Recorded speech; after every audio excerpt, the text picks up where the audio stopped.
আমরা কিছুই বুঝতে পারলাম না। সাহাবায়ে কেরাম আজমাইনদের এই প্রশ্নের জবাবে রাসূলুল্লাহ আরো কান্না শুরু করে দিলেন।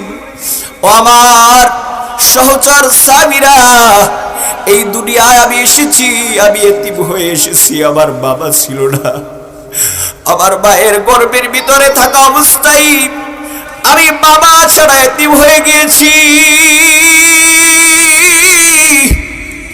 আমার মামাকে আমি এই দুনিয়ার মাঝে দেখি নাই। দুনিয়া আসার পরে মায়ের কোলে কাকে করে বড় হব এই কিসমত আমার জুটে নাই।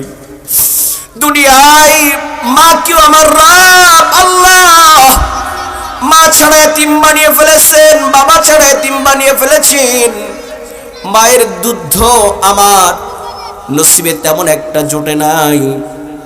ও আমার সহচর ভাইয়েরা সাহাবীরা, আমি যেই মায়ের কোলে কাকে